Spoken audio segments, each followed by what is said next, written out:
Vamos a iniciar el estudio de esta semana, el estudio número 19 de esta serie de El Restaurador de la Vida, y vamos a ver otro tema que la Biblia nos presenta y que tiene que ver con el plan de Dios de restaurar, de optimizar, de darle calidad a nuestra vida.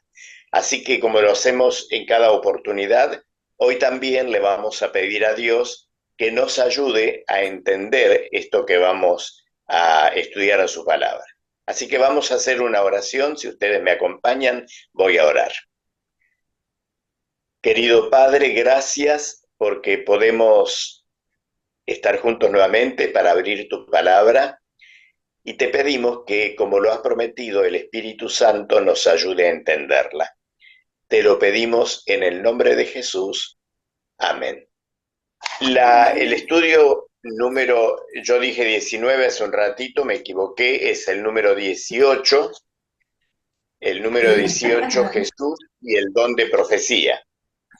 Ese es el tema de hoy. Eh, bueno, ustedes habrán notado que en la introducción, en el librito que venimos teniendo como guía, se nos habla del interés que el ser humano tiene por el futuro. Siempre lo tuvo. ¿Qué va a pasar en el futuro? Y en este sentido han aparecido diversas eh, manifestaciones que dicen adelantarse a lo que va a ocurrir.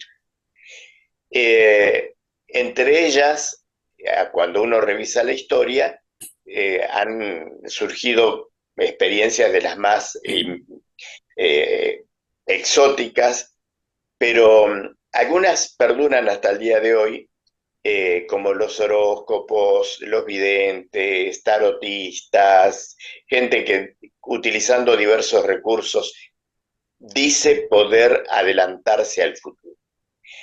Eh, Vamos a ver qué dice la Biblia. Obviamente el ser humano por sí mismo no puede conocer el futuro, estamos limitados en cuanto a eso. Algunas cosas se pueden, como hacen los meteorólogos, predecir, pero aún cometen, a pesar de sus estudios fundados científicamente, aún así cometen errores. Muchas, muchos muchas predicciones acerca del clima no se cumplen, aunque obviamente la mayoría sí. Entonces,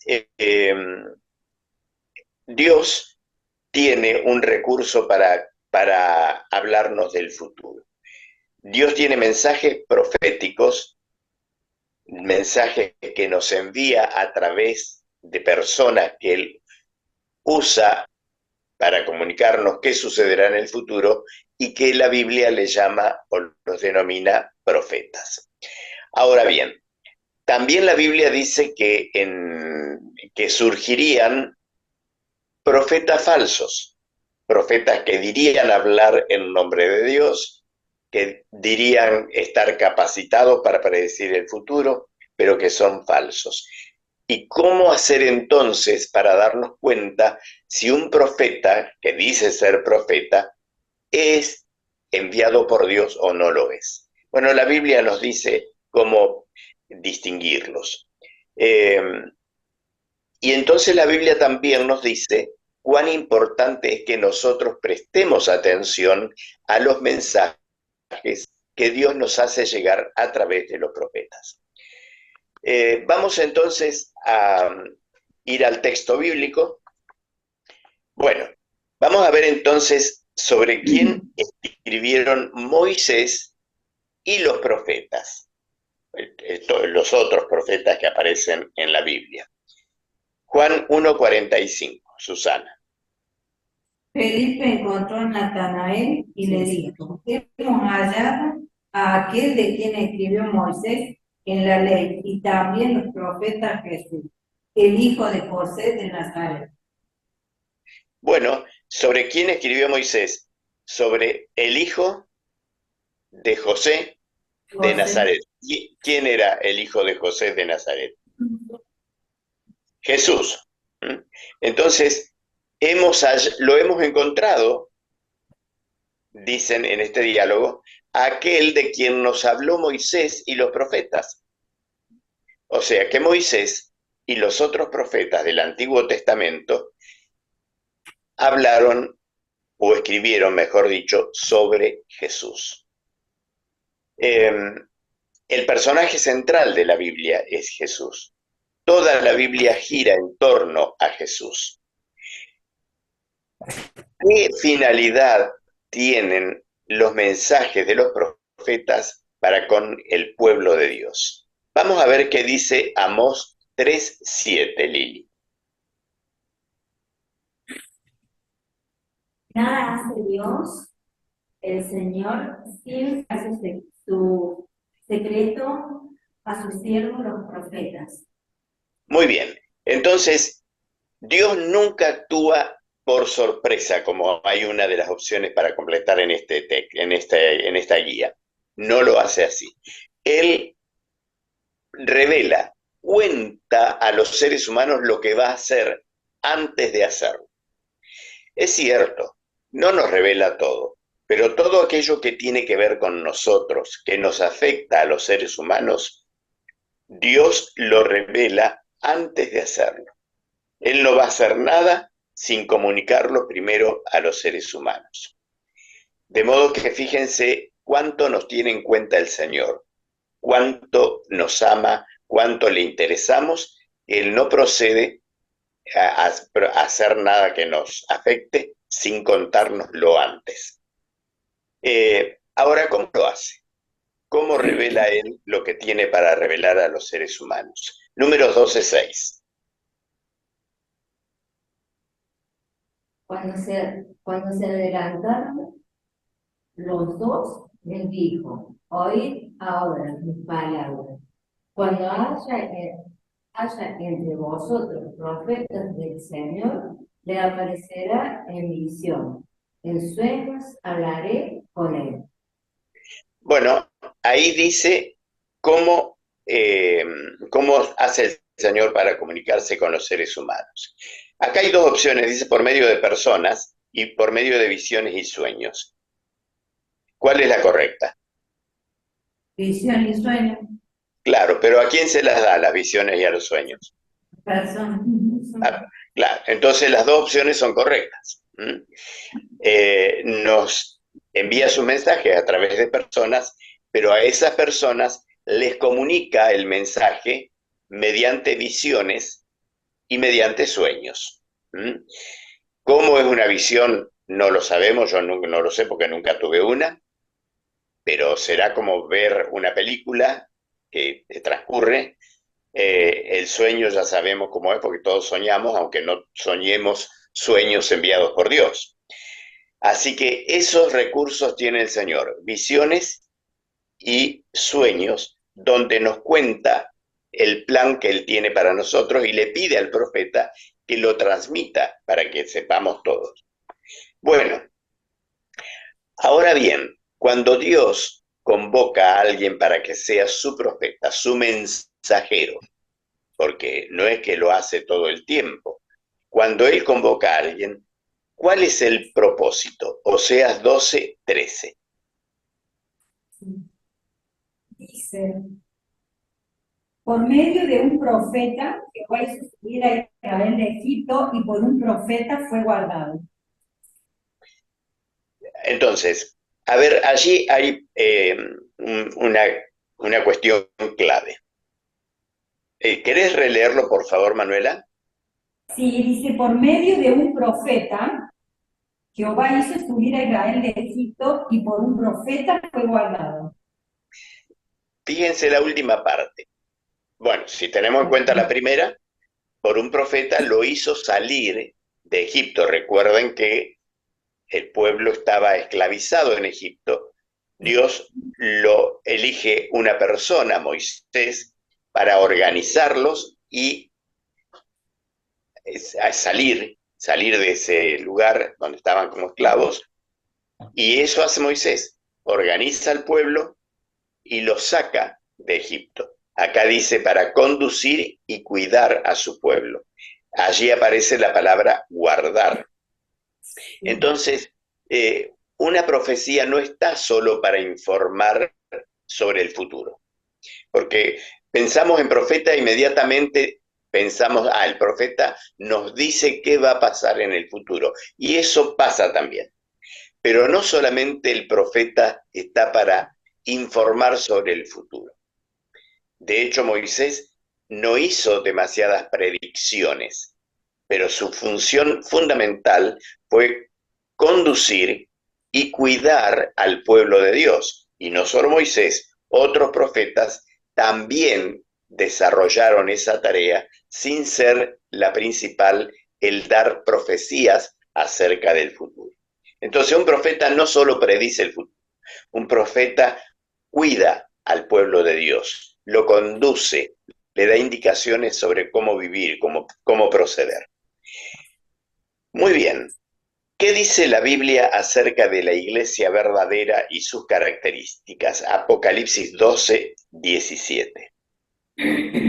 Entonces el dragón se llenó de ira contra la mujer y se fue a hacer guerra contra el resto de la descendencia de ella, los que guardan los mandamientos de Dios y tienen el testimonio de Jesucristo. Bueno, acá dice que el remanente, el resto, lo que queda en el final de los tiempos, de acuerdo al texto de lo que viene diciendo Apocalipsis allí, tiene dos características, la iglesia de Dios. Guarda los mandamientos y tiene el testimonio de Jesús. Dos características. Entre la multiplicidad de iglesias cristianas, ¿todas son la iglesia de Dios? No. ¿Y entonces cuál? Bueno, aquella que tiene estas dos características, que guarda los mandamientos de Dios, los 10 mandamientos, y que tiene el testimonio de Jesús. ¿Qué será el testimonio de Jesús? Nos lo dice, le voy a pedir a Gaby, que ya está ahí cerquita, que lea Apocalipsis 19:10. Allí nos dice qué es el testimonio de Jesús. Dice, yo me postré a sus pies para adorarle, y él me dijo, mira, no lo hagas, yo soy el consiervo tuyo y de tus hermanos que retienen el testimonio de Jesús. Adora a Dios, porque el testimonio de Jesús es el espíritu de la profecía. Bueno, no lo cierres, que te voy a pedir que lo vuelvas a leer en un ratito. La primera parte de ese texto que acaba de leer Gaby, dice que a Juan se le aparece un ángel. La primera reacción de Juan es postrarse, arrodillarse ante el ángel. Y el ángel le dice, no, Juan, no lo hagas. No lo hagas porque yo soy un consiervo, o sea, soy tan siervo como vos, soy siervo con vos. Fíjense esto al margen, cómo un ángel no permite que se lo adore, no permite que Juan lo adore. Esto es muy importante tener en cuenta porque los seres humanos tenemos tendencia a adorar equivocadamente y por allí adoramos a otras personas, reverenciamos a otras personas. No, si un ángel no lo permitió, menos debiera permitirlo un ser humano. Y entonces el ángel le dice categóricamente a Juan, adora a Dios. Adora a Dios. ¿Y cómo termina el texto entonces?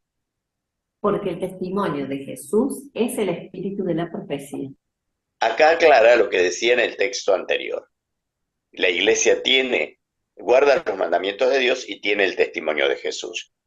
Podemos quedar allí y ¿qué será el testimonio de Jesús? Aquí lo dice. El testimonio de Jesús es el espíritu de la profecía.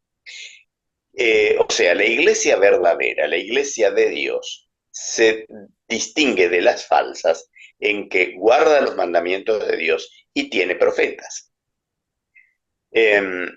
Entonces, tenemos que tener muy en claro estas dos características de la iglesia. ¿Qué es el don de profecía? Bueno, es justamente eso, es un don que Dios le da a algunas personas para que profeticen, es decir, para que conduzcan al pueblo, a la iglesia, para que la guíen, y para que, de ser necesario, le anticipen algunos sucesos que todavía están en el futuro. Bueno, vamos a leer acerca de este don. Si nosotros leyéramos, vamos a leer, mejor dicho, le voy a pedir a Susana que busque Efesios 4, 8 al 16. Vamos a leer Efesios 4, 8 al 16 y le voy a ir haciendo cortes a Susana mientras va leyendo. No lo va a leer todo de una, sino que va a ir leyendo por partes. Empezamos con el 8, Susana. Por eso dice, cuando subió a lo alto, llevó cautivos consigo y dio dones a los hombres. Y eso Bueno, que subió, ¿sí? Allí dice, está hablando de que Jesús dio dones a los hombres. Sí. Los dones Dios los tiene para darlos, por eso son dones. No nacemos con eso, Dios nos lo da. Adelante. El 9. Y eso que subió, que es, sino que también había descendido primero las regiones inferiores de la tierra. El 10. El que descendió es el mismo que también subió sobre todos los cielos para llenar todo el universo. El 11. Claro. El mismo dio a unos el ser apóstoles, a otros profetas, a otros evangelistas y a otros pastores y maestros. Bueno, aquí enumera diversos dones que le dio que nos da a las personas. Entre esos dones están los profetas.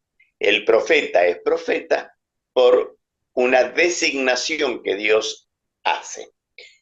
No es que nadie se puede constituir por iniciativa propia en profeta. No puedo un día levantarme y decir, bueno, a partir de hoy soy profeta. No, Dios elige al profeta. Vamos a avanzar, versículos 12, 13 y 14. A fin de perfeccionar a los santos para desempeñar su ministerio, para la edificación del cuerpo de Cristo, hasta que todos lleguemos a la unidad de la fe y del conocimiento del Hijo de Dios, a un estado perfecto, a la madurez de la plenitud de Cristo. Fíjense, ¿para qué da Dios esos dones? Arranca en el verso 12 diciendo a fin de perfeccionar a los santos para desempeñar su ministerio. Miren qué importancia que tienen los dones que Dios da a la iglesia, entre ellos el don de profecía, para perfeccionar a los santos, a los hijos de Dios, a la iglesia, para que desarrollen bien su ministerio, su encargo, el que Dios les ha dado. Y entonces vamos a ver sí. Hasta que todos lleguemos a la unidad de la fe y del conocimiento del Hijo de Dios, a un estado perfecto, a la madurez de la plenitud de Cristo. ¿El que sigue? 14. Para que no seamos niños fluctuantes, llevados por cualquier viento de doctrina, por estratagema de hombres que para engañar emplean con astucia los artificios del error. Miren qué importante esto. Dios da estos dones a la iglesia, vuelvo a decir, entre ellos el don de profecía, para que la iglesia no sea engañada, porque Jesús anticipó que iban a venir falsos pastores, falsos maestros, falsos profetas. Entonces Dios elige instrumentos suyos, profetas, entre otros, para que la iglesia no ande de acá para allá llevado por distintas enseñanzas, teorías, doctrinas, sino que tenga el mensaje claro de Dios. ¿Y qué dice entonces? El 15, sino que hablando la verdad, con amor, crezcamos en todo, en aquel que es la cabeza, esto es en Cristo. El 16. de quien todo el cuerpo, bien ajustado y unido por todos los ligamentos que lo mantienen, según la acción propia de cada miembro, crece para edificarse en amor. Bueno, fíjense estos dos textos, qué importancia que nos muestran acerca del don, de la función de los dones de Dios en la edificación de la iglesia.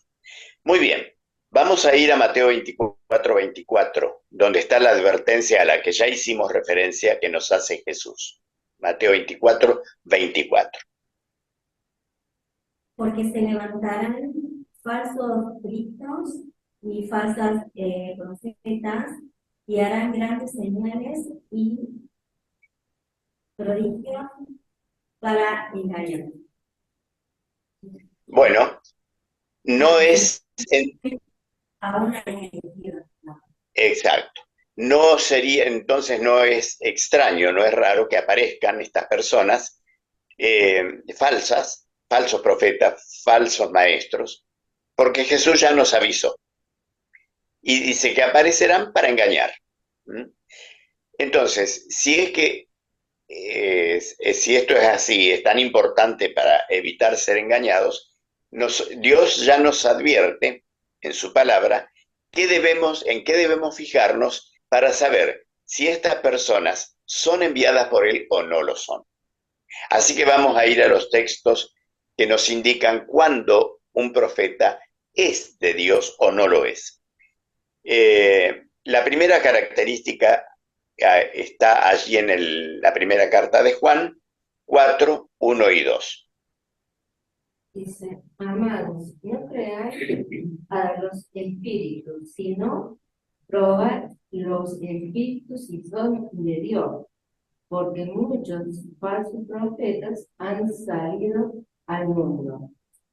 En esto, conocer el Espíritu de Dios, todo espíritu que reconoce que Jesucristo ha venido en carne es de Dios. Primera característica, el profeta tiene que reconocer la encarnación del Hijo de Dios. Si algún profeta niega esto, que Jesús es Dios, que ha tomado la naturaleza humana para venir a salvarnos, ese profeta no es de Dios. Entonces, allí el apóstol Juan nos dice que los probemos, que los sometamos a examen.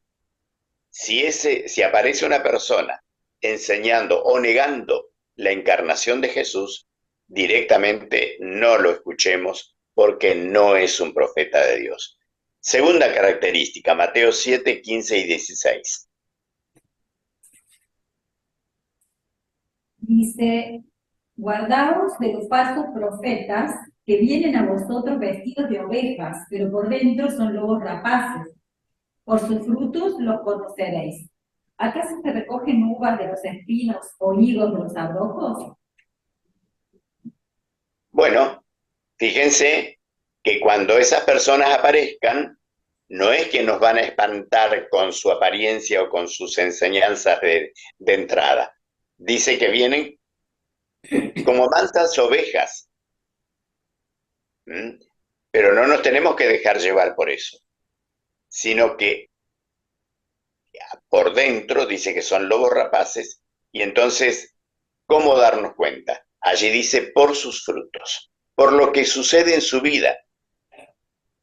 Es una vida que se ajusta en todo a la voluntad de Dios, se ajusta en todo a la palabra de Dios, o su vida deja mucho que desear en cuanto a lo que Dios espera de un hijo suyo. Así que la cuestión aquí es muy clara. Fíjense en su vida. ¿Qué testimonio da él con su vida? ¿Es una persona fiel a Dios? ¿Es honesta? ¿Es ejemplar en todo? Bueno, si tiene una vida desordenada, si tiene vicios, si tiene costumbres que niegan a Dios, no es de Dios. Entonces, la consigna aquí es clarísima, por sus frutos, por lo que ocurre en su vida. por sus frutos los conoceréis. ¿Mm? Vamos a la tercera, Isaías 8, 19 y 20. Sí. Y si os dijeren, preguntad a los encantadores y a los adivinos que susurran hablando, responded. ¿No consultará el pueblo a su Dios? ¿Consultarán los muertos por los vivos? A la ley y al testimonio. Si no dijeren conforme a esto, es porque no les ha amanecido. Bueno, acá hay dos cosas. El profeta, ¿a quién no va a consultar? Si es de Dios. No va a consultar a quiénes.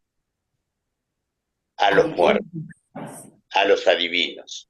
No será un medium espiritista, no será ningún astrólogo que dicen adivinar el futuro de acuerdo a los astros, no será ninguno que tira las cartas a ver qué mensaje obtiene, no. Dice al terminar el texto, como dice en el final, a la ley Y al testimonio. Si no les ha, no dijeren conforme a esto, es porque no les ha amanecido.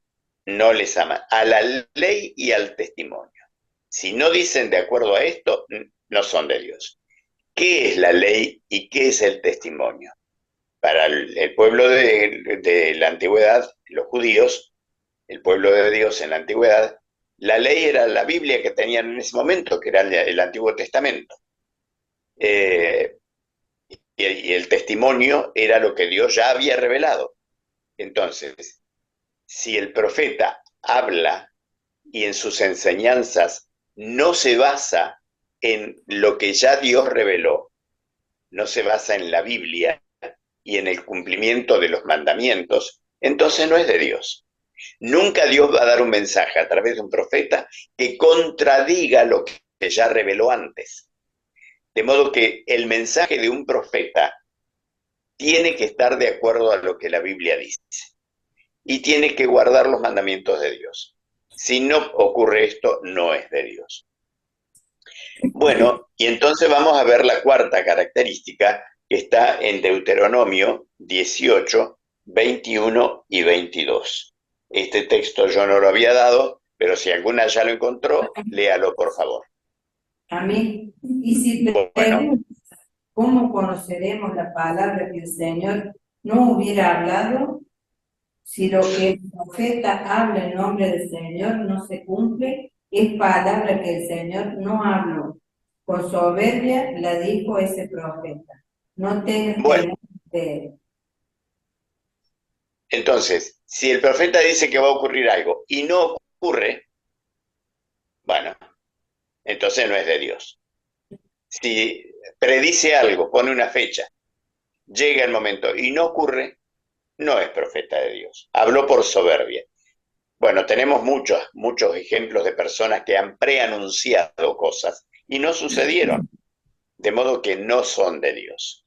Entonces, la pregunta 10 dice, ¿llamó también a mujeres Dios para que sean profetisas? Porque por ahí se piensa que la cultura bíblica es una cultura machista y entonces pensamos en profetas hombres. No. A ver qué pasó con, ¿llamó también a algunas mujeres o no? Jueces 4:4. En este tiempo, una mujer gobernó a Israel, Débora, profetisa, esposa de Lapidón. Bueno, acá la tenemos con nombre y todo. Dice que Débora era ¿qué cosa? Profetiza. Profetisa. De modo que Dios no hace distinción de género aquí, de sexo. Las mujeres también fueron llamadas por Dios cuando hizo falta para que fueran profetisas. Y tenemos Lucas 2:36 que nos dice. Dice, estaba también allí Ana, profetisa, hija de Fanuel, de la tribu de Aser. Ya era muy anciana, había vivido 7 años con su esposo y ahora era viuda de 84 años y no Ahí se está. acostaba Bueno, ¿a quién nombra allí entonces? Ana. ¿Y qué dice que era? Profetiza, profetiza. Profetía. Tenemos el caso anterior, el que leyó Lili, Débora, en el Antiguo Testamento, que era profetisa. Ahora tenemos un caso en el Nuevo Testamento, otra mujer que es profetisa. Entonces, Dios también llama a mujeres para profetizar. Y vamos a ver el siguiente texto de la pregunta 11. Es importantísimo. A este texto le tenemos que prestar mucha atención. El segundo libro de las Crónicas 20:20.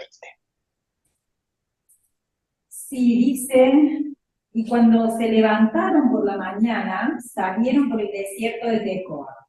Y mientras ellos salían, Josafat, estando en pie, dijo, oídme Judá y moradores de Jerusalén, creed en Jehová vuestro Dios y estaréis seguros, creed a sus profetas y seréis prosperados. Así que para que como iglesia estemos seguros y prosperados, ¿qué debemos hacer? Creer a los profetas, porque Dios nos está guiando a través de ellos, creerles. Entonces, la pregunta es, bueno, ya vimos que las características de la iglesia en los últimos días es que tendrá profetas. Nos preguntamos hoy, ¿nuestra iglesia tiene profetas hoy? Bueno, una persona que esté viva en este momento y que diga ser profeta, no. Pero ha habido en los últimos tiempos en la iglesia una mujer a la que Dios llamó al ministerio profético y ha dejado una cantidad impresionante de escritos y mensajes para la conducción de la iglesia en los últimos tiempos. Aparecerá otra persona y si Dios considera necesario, sí. De todas maneras ya nos ha dejado suficiente luz, suficientes indicaciones y orientaciones a través de la última mujer que actuó como profetisa, que yo creo que todavía no hace falta y no sé si lo hará. ¿Quién es esa mujer?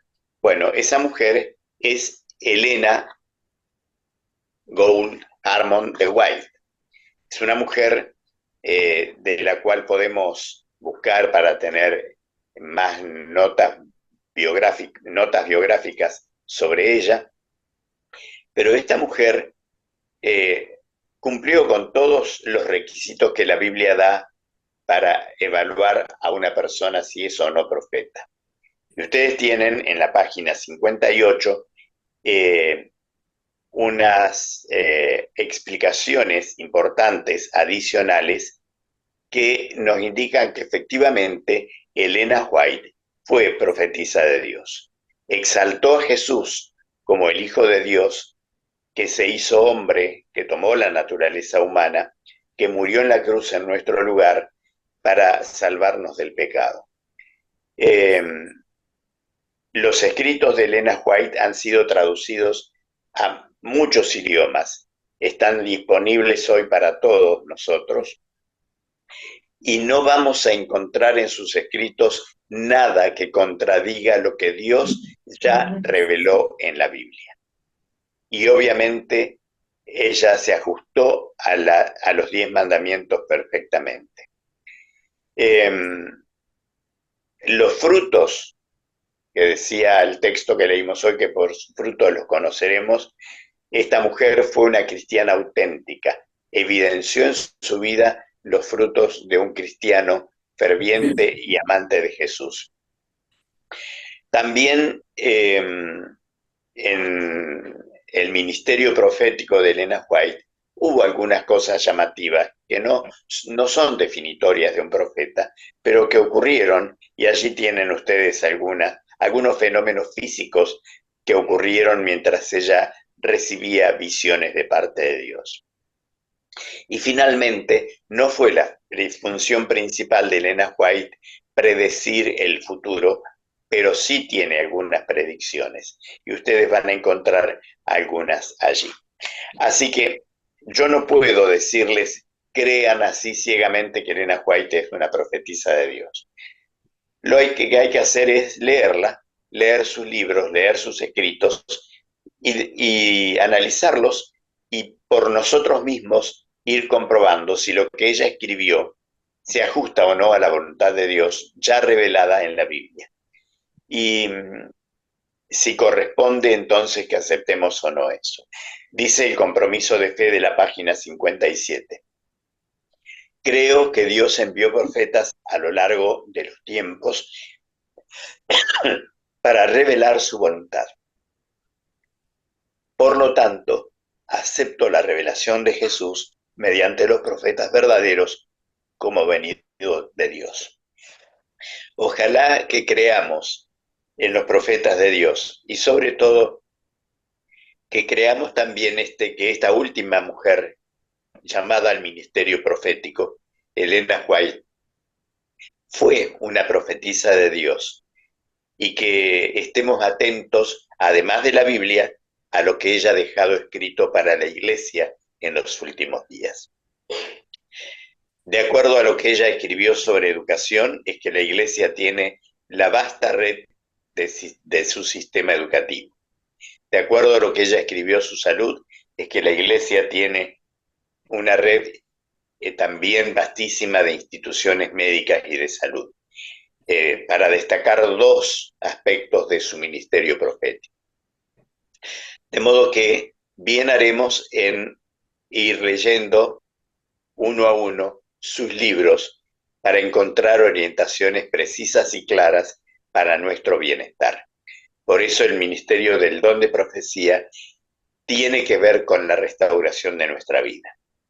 Todas las orientaciones que encontramos en los profetas bíblicos y en Elena White, que aparece después de la Biblia, son para que nuestra vida tenga una mejor calidad y podamos disfrutarla. Con esto cerramos el tema de hoy y le vamos a agradecer a Dios por sus dones y sobre todo por el don de profecía. Vamos a orar. Padre, gracias por el ministerio profético en la vida de la Iglesia.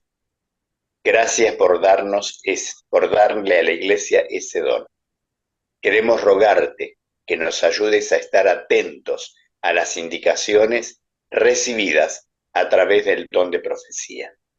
Que podamos aplicar esas enseñanzas en nuestra vida para que tengamos una vida mejor y podamos disfrutarla. Querido Dios, pedimos tu bendición sobre nosotros en forma personal y sobre nuestras familias. Y lo hacemos en el nombre de Jesús. Amén. Amén.